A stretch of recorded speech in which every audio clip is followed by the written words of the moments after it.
I've noticed that values championed by so many right-wing personalities mysteriously vanish when it's against their ideological opponents, like freedom of speech, due Hmm. process. Hmm. These things just conveniently go away when there's a protest and a window is smashed. All of a sudden, no, now it's a riot, Hmm. and now they're all guilty. Fuck due process. Hmm. Fuck freedom of speech. Hmm. All that's out the window.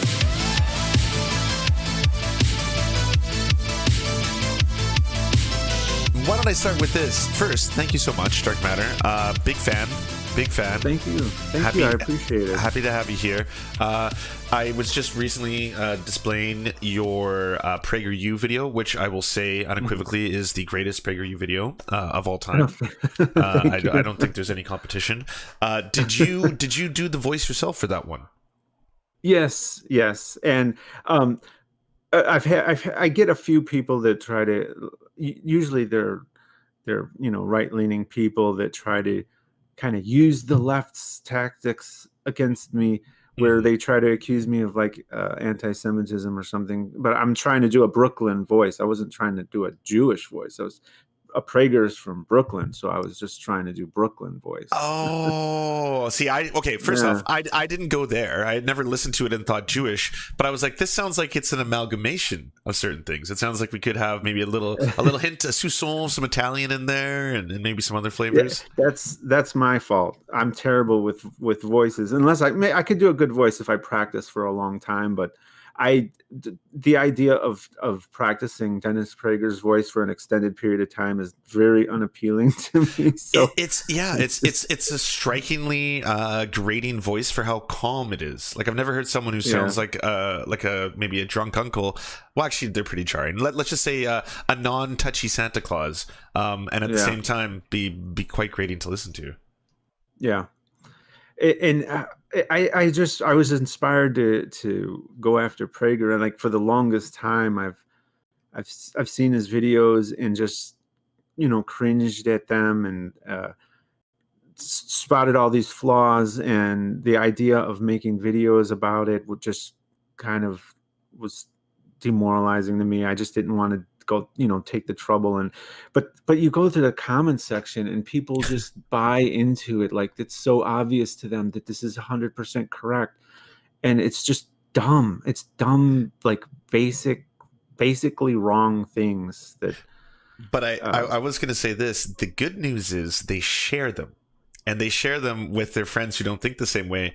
And there's nothing easier, I think, to being able to leave PragerU videos than having a friend say, "Are you fucking kidding me? Like this, this is your source. You're backing it up. It's one person's anecdote. Every single one is one person's anecdote, and then yeah. zero stats, zero information, zero history. Um, correction. They often show graphs without any, Oh, labels on sorry. them, and I apologize. so I I'm retract sure my that those statement. are.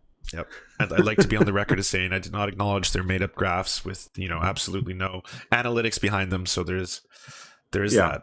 Yep. yeah. Um, okay, well, why don't I start with this? Where did you come up with the name Darkmatter2525? Because I'm not aware of your atheist past and how you were one of Um, the big names in that. well, I started in 2008, and we, like, I mean, I'm sure this is still the case, but when you open a YouTube channel, especially back then, you have no thoughts of ever getting to be a big YouTuber, like. Uh, and I didn't expect it to make anything of it, so I didn't really put any care into my name.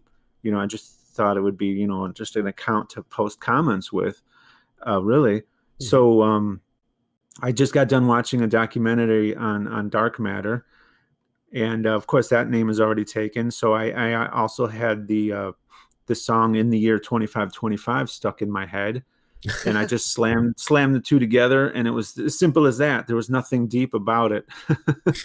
And that's wild because then like the rest of your career is defined by people being like, "Hello, Darkmatter2525." Exactly. Yeah. Yeah. I defined myself on a whim, and this I can't really stop it because that's how people know me. So I just have to accept it. It's kind of And do like you, do you your prefer given darker name. matter? Sorry. No, it's either way. That doesn't matter to me. Hmm. Yeah. That reminds me of like how Dead Mouse got his name. He actually found a dead mouse in his computer, and then that was his that was his gamer tag. So that's why it's typed out strange too, like Dead Mouse 5 or whatever. And then Yeah. it just sticks. So now you're Darkmatter2525 for the end of time. Yeah. I Yeah. mean, Dark Matter is still pretty cool though. It hasn't stopped being cool since I first heard about it as a kid. So there's that. Yeah, and it's kind of like, I mean, I don't mind it. It's not a bad name. It could have been much worse. Um, all the goofy names people come up with off on the fly, not thinking that anything's going to come of it. Could have been worse. So tell me about the early days of the atheist internet and being famous in that sphere, because you must have been interacting with all the heavyweights, right? Like the amazing atheist and the armored skeptic, and it's really interesting how many of them have pivoted to one of two extreme directions, right? Like I see a lot of them are going far into leftism, and the other half seem to be going far into right and far right ideology. Like wasn't Styx Hammer or whatever 666? Wasn't he also in that community? And now has like pivoted to just being a straight up fascist and other stuff like that. He was like I think he was involved with the community, but he didn't really post much about atheism. He always kind of stuck more to politics, but back then he was far more of like a left-leaning libertarian. He was more about, just live and let live everybody. And now he's taken like a pretty authoritarian turn, and which he denies, but I mean, it's pretty obvious. And even when you try to point out evidence of this by like saying, well, I mean, look at the audience you attract, and that's immediately dismissed as guilt by association.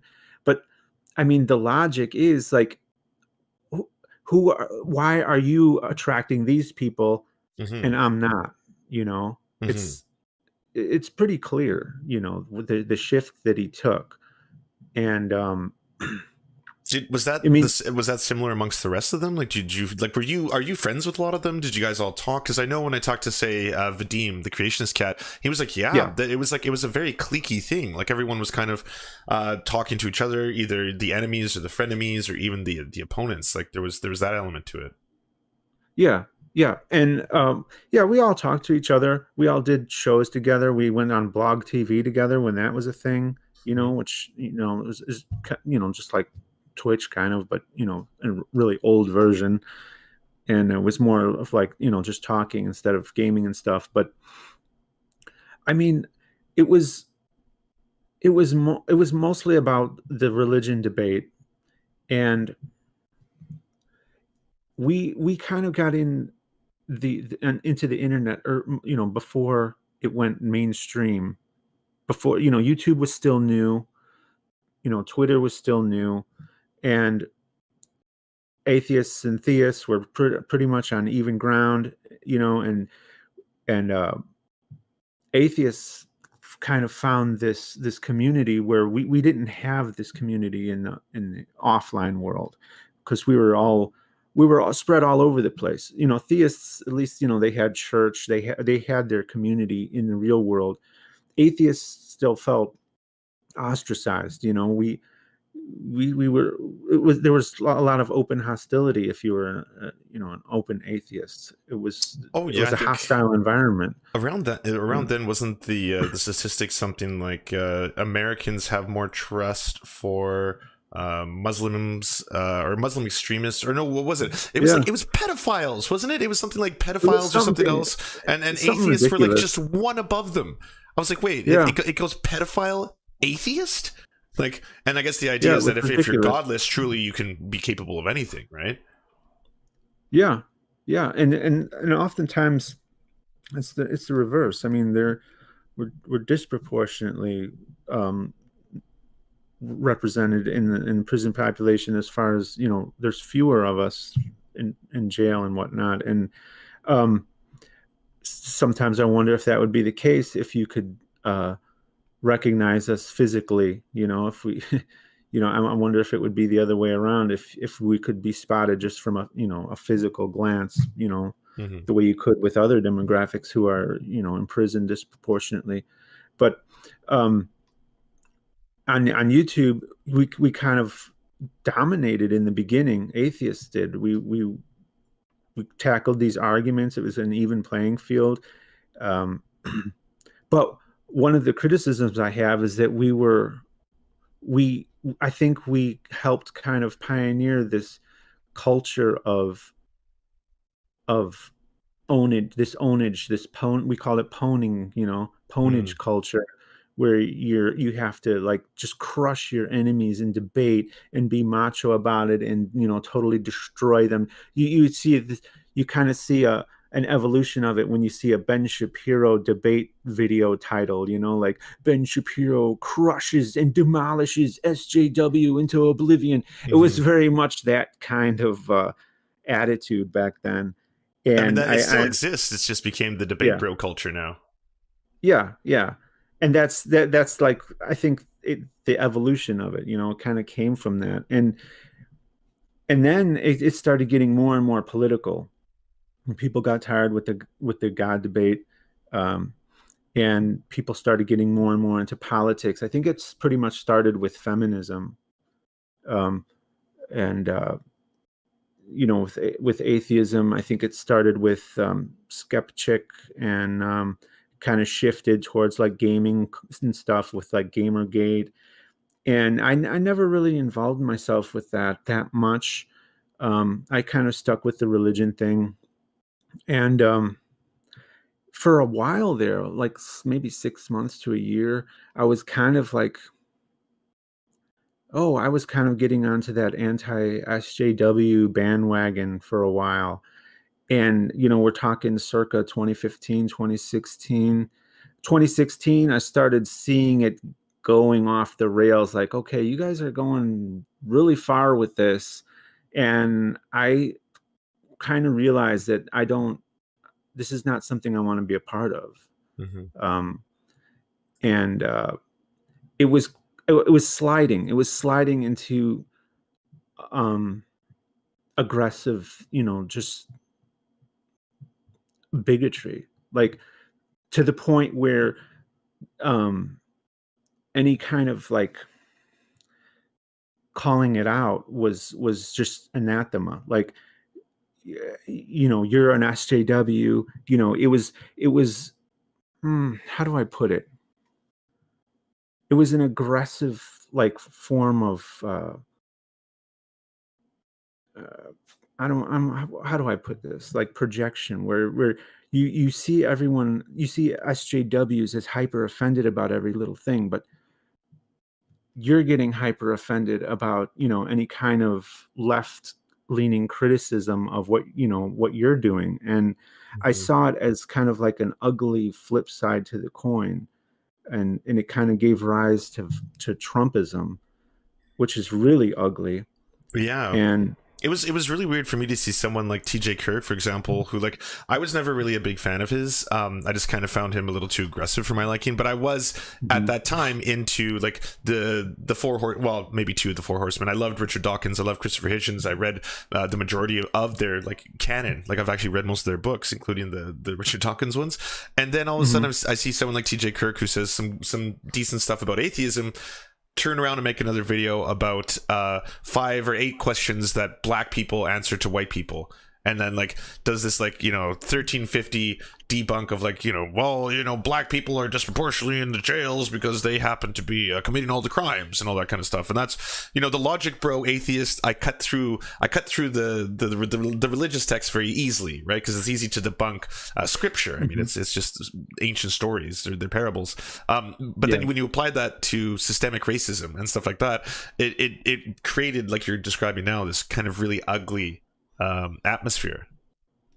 yeah. And it's these a lot of times, a lot of the skeptic community that was so science oriented started mistaking, cold hard figures, statistics, as the argument. They supplanted an actual argument with these statistics, when the argument, the argument is not the statistics. The argument is what caused the statistics, what caused that data to exist in the way it does today. So many of them just say, begin and end with 1350. Oh, 1350, that's it. That's the answer. You're wrong. 1350, don't do crimes. And they'll stop there. It's like, well, why is it 1350? Why does that exist?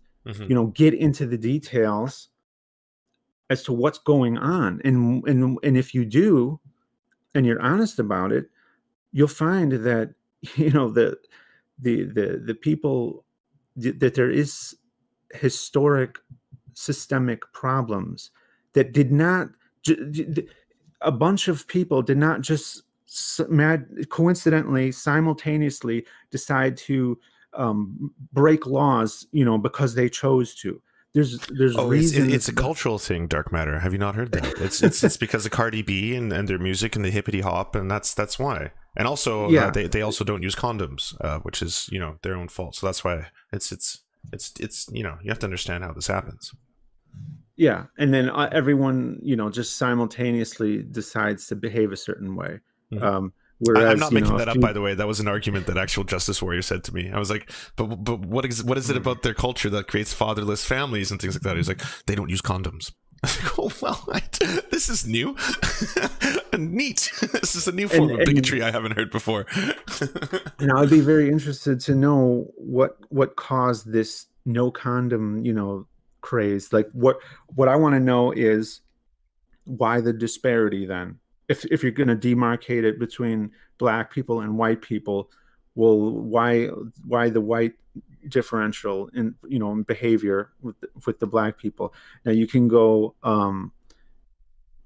you can start getting into genetics, which is, that's the right then and there. That's you're getting into like racists, race realism, and bullshit pseudoscience, or you can start getting. Yeah. Or you can get into like the environmental differences, which there's a clear historical record of policies that have dramatically affected these communities. And you can like get into that and look at the actual evidence, which, when you start doing that, it's always like, there's always like really surprising dismissals, like, oh, you're going back 40 years, 50 years. Like, yeah, that's my generation. This stuff has an effect. It doesn't happen overnight, like a flip a switch. Like they think the problems happen overnight and the solutions happen overnight. And it's like a multi-generational effect. And racism ended when Jim Crow laws were repealed, and then it ended again when Barack Obama was elected. So it's ended twice. Right. So double no racism. So we should probably put this one to rest. Right. And of course, the infamous show me one law that we have right now that's racist.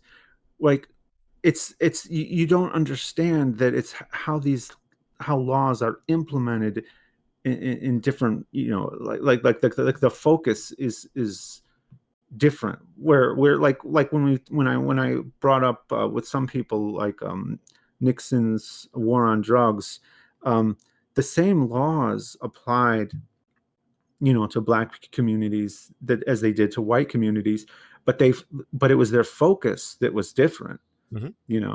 Both in the arrest records, in the judicial system, how they were punished, and the worst crime of all is that at the end of the day, white people were using drugs more. Like disproportionately. It's the same thing. That weird little anecdote I just told you about the condoms?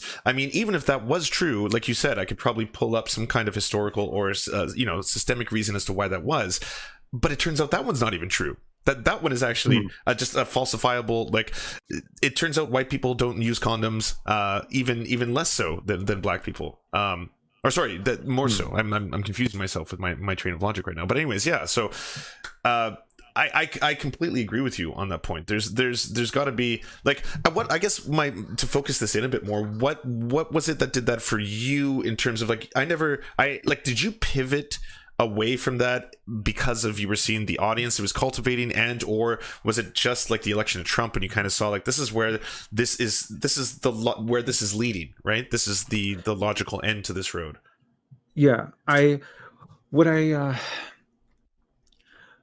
what I started seeing a lot more open racism, like just not even like an embracing of it, and not even being, not even trying to hide it, and accepting it when people called them racist, and people um, posting Hitler stuff in all seriousness. Hmm. And I'm like, well, why are these people feeling like they can start coming out now? Like before, they would be very careful and have their little groups and cliques behind the scenes and stuff. But they're coming out, and even a lot of them are getting popular. And and some of the really popular ones cloak their still have to cloak their language, but you can tell what they're doing. Hmm. And it's I see this, like, I always used to think of a slippery slope as like a fallacy, but there's some validity to it, because as the especially when these these algorithms were implemented more widespread in the early days, you kind of had to rely on yourself more to curate your feed. And later on, that started becoming more and more automated. And the algorithm kept feeding you stuff that it would think that you'd want to see. And you end up going down these rabbit holes. And I would even do it myself, but not in not because I was compelled through through the rhetoric, but because I was morbidly curious Hmm. as to what they're talking about. And I would just let the algorithm take me on these rabbit holes into these very just racist, bigoted, just hyper conservative, like white nationalist, white supremacist areas. And they really started attracting people. I I felt like it was in the early days. I felt like there was an overreaction when with people talking about racism and stuff, and that it wasn't as bad. I was one of those people where it's not as bad, and the constant talking about it is going to make it bad. And I was very wrong, um, because it is bad, and it what I how do I put it? Just I like seeing more pushback against it that's going on right now, and I think more people are seeing what's happening. And especially with the rise of Trump, and the utter incompetence that and the dangers of that are being exposed to our country because of that, um, was enabled in part by a lot of this bigotry and this Schadenfreude of, well, you probably understand what I'm saying. I'm not describing it that well, but No, no, it's um, fascinating to hear. Honestly, yeah. just like whatever the thought process was behind the entire thing. Is that around when you started making cartoons about this? Because I noticed like we watched I think your last 5 on the channel recently, and Oh, they were all in the realm of politics, right? Like they weren't none yeah. of them were about atheism anymore. Um, I always related religion to more right wing politics, so I was always left leaning from the beginning. But it's with the recent rise of Trump and the rise of more conservative politics, and this anti-left sentiment that's getting stronger. I wanted to push back against that, and I kind of just let my channel go where my inspiration takes me. I'm really bad about marketing myself and considering what would get a lot of views and whatnot. I just kind of let it let my inspiration, take it where it goes. And I was more inspired to push back against this, the way I saw the political world going, even though religion has always been political, really. But I always saw religion as a political tool, and I still see it continue to be used, by the right. So I still think it's relevant, and I'll probably still, go, criticize it because of that. What made you pick particular people? Because I noticed there's obviously some, we call them ghouls around these parts, but some of the figures seem to be popping up as favorites. Yeah, the people that I think that are being effective in, in gain, the people that are rising, not necessarily because they're, right. I mean, they're not right, but they're competent in being able to gain an audience and convince them. They know who to go after, and it's like Trump. Trump isn't a good. He's not an intelligent. He's not a good president, but he still manages to convince a lot of people because he knows who to sell himself to.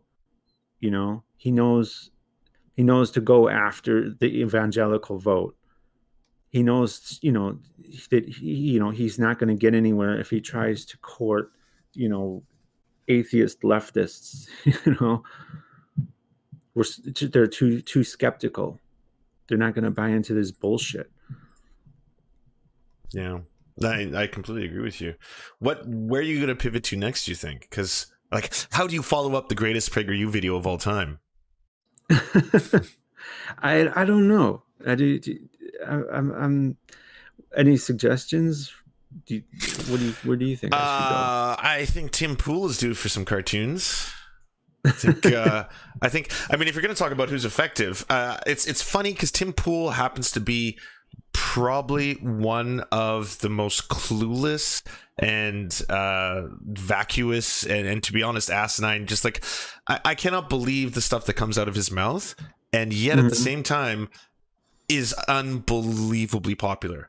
Like, no one even comes close. I think Hassan Piker right now is hitting some high numbers, like 16,000 when he does React Andy, 20,000 when there's a big political event. So that's a nice cap. On his daily streams, Tim Pool gets like 30 to 35,000 people now. Really? So, yeah, live. That's 30,000 human beings watching him live, and then hundreds of thousands afterwards. He knows, like, he invented the format on how to just basically game the YouTube algorithm, which is you do a live stream for many hours, you chop up all the juiciest bits into little 10-minute vignettes that the ad revenue and the algorithm loves, and you upload like 4 or 5 of those a day, and then within within months, no one can catch up to you. Like, you're so far beyond. Whereas, like, someone like you, someone like even like the big bread tubers, like, your ContraPoints or H Bomber guy, Philosophy Tube, it spends them months to make this shit. Like, all the research they have to do, all the stats, the figures to actually to find out the real information. He just turns on a camera and talks about Marvel movies and how that proves that civil war is coming and that there should be a race war and the whites will have to assume supremacy, like things like that. It just flows out of him. So I don't know how what else to say outside of we have to start emulating it, I guess not the no research part. Sorry, not that part. No, still do research. Right. Yeah. It's kind of like junk food, It's just cheap and easy, and it'll just get you fat, right? I mean, it's and what shocks me is how many people he's able to fool, because like, I put him at the end of the video as a channel to be wary of, and he like I described far right channels, which implies that his channel is far right, and I do see it that way. But I got so much pushback saying, no, Tim Pool is obviously on the left. I was like, what? Like, well, he says it. He says the words out loud, so clearly you can't be making that up, right? I mean, but like, stop listening to the words and start paying attention to the actions. You know, look at his channel. Or Just look at the look thumbnails.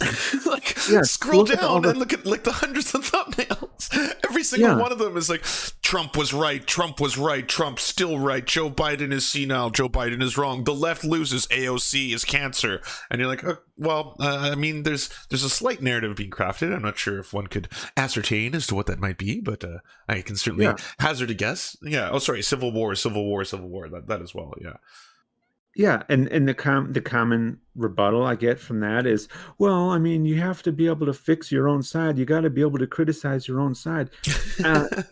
Yeah, sure, but like, what about the other side? I mean, if that's what you're against, I mean, shouldn't at least some of your material, and I would say more than half of it has to be, you know, for you to be considered, you know, a proponent of left politics. I mean, at least more than half of your material should be criticisms of, you know, right-wing politics. Oh, absolutely. I can understand, you know, being critical of Biden and whatnot, but oh yeah, absolutely. I am. Yeah, I mean, I just saw that clip that you played, and I absolutely agree. Like, you know, he should not be like that. Of all the lines to flub, you know, his mental competence, you know, and then flubbing that of all lines. I think the other thing with this idea, and it's strange that he's still pushing this, is that, you know, small government, libertarianism, like, let's leave everyone to their individualistic, like, everyone has autonomy, your success should be based on your merit, all right, no one gets anywhere without the help of other people, people get everywhere without the help of other people, that kind of idea. And at the same time, we prefer smaller government, you know, we would like a less authoritarian government. And then Trump does like a whole, we're going to send in federal agents to bag people up without telling them why. And Tim Pool's immediately like, well, you know, in V for Vendetta, I always thought that, like, the fascists were kind of scary, but I mean, if the people they're bagging and tagging are the bad guys, then it's kind of cool, right? I was like, oh shit. So Tim Pool went within a day to like, fascism's based, y'all. Like, that was just like flipped a switch or something. Yeah, I've noticed that values championed by so many right-wing personalities mysteriously vanish when it's against their ideological opponents, like freedom of speech, due process. You know, these things just conveniently go away when there's a protest and a window is smashed. All of a sudden, now it's a riot, and now they're all guilty. Fuck due process. You know, fuck freedom of speech. All that's out the window. What are you talking about? These are violent criminals, and they need to be, you know, dealt with harshly, you know, and violently. And I'm just wondering, you know, what happened to all these American values all of a sudden? Yeah, like freedom. like the ability to peacefully assemble and protest your government. I mean, wasn't that kind of, I don't know. Yeah, thousands. There were thousands of protests, not just in the United States, but around the world, where there was no violence, but I mean, there were a few riots, especially in the beginning, you know, in Minneapolis and Portland, and those get all the eyes because, you know, just by nature, if it bleeds, it leads. That's the way the media is set up. You got to get your clicks, you got to get your views, and that's what gets them. And it gives this really distorted picture about what's going on. They think all the protests are riots. You know, if you say the word protests, no, you're really talking about rioters. It's just well, yeah, and then a movement that was basically about how black people are being systemically oppressed and murdered by police officers got adulterated into, this is a terrorist organization now. Right, like, and it was in large part because the Trump administration is trying to push that narrative that this is the way you should view people who are basically saying, please stop killing us. I mean, at first Yeah. in 2016, I don't know if you remember this. The messaging used to be, "Hey, come on, Black Lives Matter, all lives matter. Do you not care about white lives? Do you not care about other lives?" And to which you could kind of just respond was like, "Yeah, but if you're sick and you say you have cancer, I'm not going to turn to you and say, well, come on, all diseases matter. Don't tell me about your cancer. I mean, they say Black Lives Matter because they don't, and they should. That's kind of the whole ethos. And now that's evolved into, well, I mean, I guess we need to label them a terrorist organization. Like, there's no other way. Yeah. Clearly, now it's black supremacy. Now it's the main arguments are why don't they care about black on black crime? And like, okay, first of all, a murderer isn't going to care about a protest. You can go ahead and protest a murderer all you want. It's going to be one of two things: either the murderer is going to be caught and in jail, and therefore, what are you protesting? He's in jail, and he doesn't give a damn about your protest. Person's dead, or he's going to not be caught, and nobody's going to know who he is, or maybe you will know who he is, but he's going to be far more worried about getting caught for murder than your damn protest. You don't protest criminals. You protest institutions that actually care about your protest, like a corporation, like a government official. These are the things that care about your protest. They care about public relations. Criminals don't care about public relations. That's why you don't protest things like black on black crime. And people who point out black on black crime are actually, ironically, BLM is talking about the systemic issues that gave rise to these situations, these violent situations in some of these communities, like where I grew up. I grew up in Chicago, and that's everyone's favorite go-to. What about Chicago? What about Chicago? Well, I mean, I could tell you all about Chicago. I could tell you all about, the gangs and the drugs that drive, the motivations behind a lot of these acts. And every peer-reviewed scientific academic study that I pulled up for getting research for these debates demonstrated, without question, that it's poverty that predates crime. The biggest causality, the biggest cause of crime is poverty. And like, I don't think that should be a shock to anyone. I think when you hear that, you're like, well, that makes sense, because if I'm poor, I still want the same things everyone else has, and if I'm struggling to get them in a system that is constantly beating me down, then maybe I might turn to crime. Like, it just makes perfect sense. And the conservative arguments that they like to throw back against that actually end up supporting it. Like, I just watched Larry Elder on Dave Rubin, that famous clip where he turns Dave Rubin into a conservative, because PragerU posted it just recently on Twitter. And Larry Elder is saying, well, it's because of, black fathers being absent. That's the real reason. Well, okay, well, there's a symptom. What caused that? Why is it different? Why is it different in the black community than the white community? If you want to pinpoint that reason, then you have to come up with a reason that situation exists. What happened to the black father? I explained that. It's condoms. Oh, yeah, of course. It can't be that they're affected by the targeting of their communities. They end up getting incarcerated disproportionately into what I don't call it prison. I call it criminal college, because you go in, you network with other criminals, and you come out with fewer prospects than you had when you went in, because now you're absolutely good luck getting hired, let alone voting. Right? So it's basically like, you're no longer a part of what we call society, so please don't do anything bad, and you also can't get jobs, so go out there, don't commit crimes, and please. Exactly. What are your prospects now? And obviously there's high recidivism.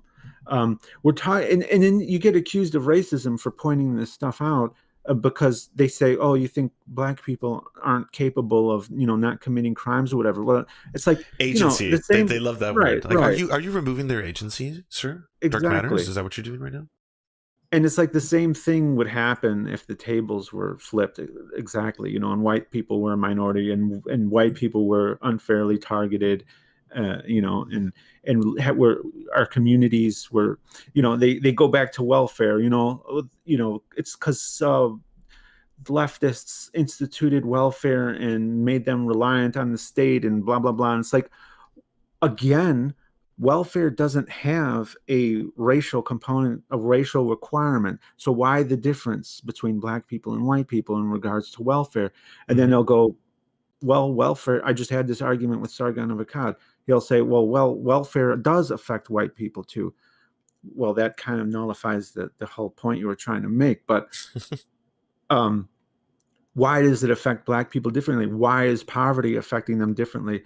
And you have to trace this stuff back to the disproportionate targeting of their communities. You base their education funding on real estate taxes, where the property values are very low, and the property values are low. Again, it has to deal with racism too. And if a black person wants to move out of their community and into a white community, they're going to be met with resistance by white people who don't want their property values going down. And that creates this segregation, this legacy of redlining. So like in Chicago, it was amazingly, the contrast was amazing, because you could have just one street separating an all white neighborhood from an all black neighborhood. And the differences were stark. I lived on the south side. And at the end of the day, what is the best method historically in America and most of the Western world to accrue wealth? It's through home ownership. And so when you look at the actual, the median wealth of a black family compared to a white family, the black families are in decline. Apparently by 2034, they might be at a net zero. And again, when you keep bringing this up, it's like, what is the reason? Is there something intrinsic to something? I mean, when I have these conversations or debates with people, I often try to bring up the part that do you understand the science behind this, that we've come to understand that race is just invented. White people invented it, just to be able to subjugate other races, right? We know that race itself doesn't exist. We classify people based on something really arbitrary, which is just the color of their skin. Right. But we came up with these ideas. It's like people who think that math is some kind of something beyond, in the ether, when really it's a human language, our way of interpreting reality that is accurate.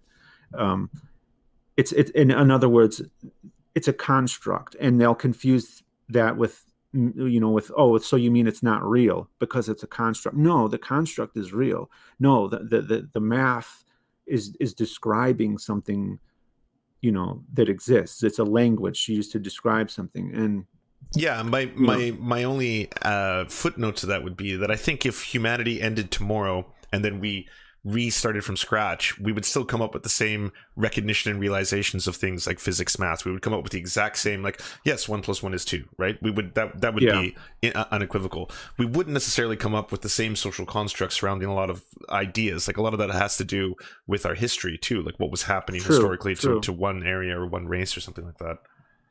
Yeah. The way people have gathered throughout history and developed their cultures and tribes and stuff, and then the way they related to others, that is the effect there. I think that tribalism would come up if not in a race way, it would definitely come up again in some other kind of way. It's just humans are. I think that's the funny thing about humans. I think that early on, tribalism helped us become, a dominant species on the planet. But then after, now that we are so widespread and we've developed these gigantic, nation communities, I think now it's hurting us. It's like a vestigial organ. It's like your appendix that can burst. And now I think it's more of a detriment than a help to us. Mm-hmm. Yeah, no, I completely agree with you there.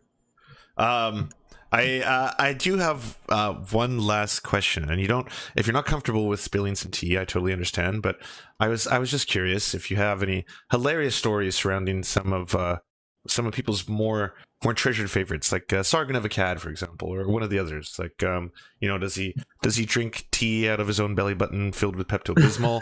things of this nature. If you have anything of that, and then I was also going to say, chat. If you got questions for Darkmatter2525, Darkmatter, would you mind answering a few questions from the audience? Oh, sure, I'd be happy to. I don't have very many stories of other people. I haven't done that much interacting until recently. I think Sunday was the first time I ever spoke with Sargon, publicly. I spoke to him once before that privately, and that was just about, YouTube, technical things on YouTube. Wasn't anything political, but yeah. And my way of getting out there. I know some people on the left would probably be against this, but is that I want to try to talk to more people on the right to get our views out there on their, kind of penetrating their echo chamber a little bit.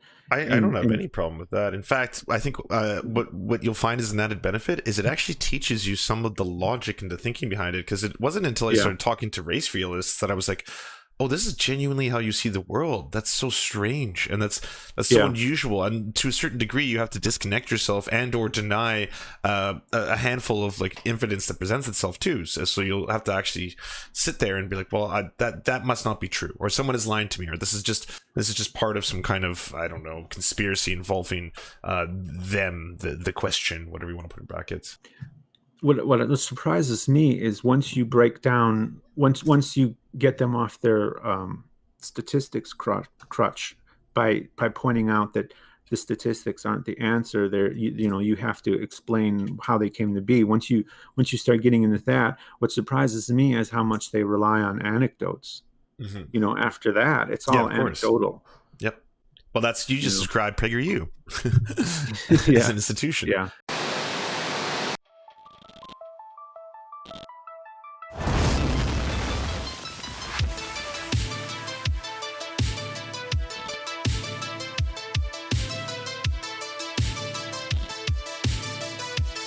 To our monarch, Thomas Bow, you are the light that guides our path. To our lords, I'm Rab, Stephen, Ninetails Cosmic Fox, and Hans Josephine, we bow meekly for your pleasure.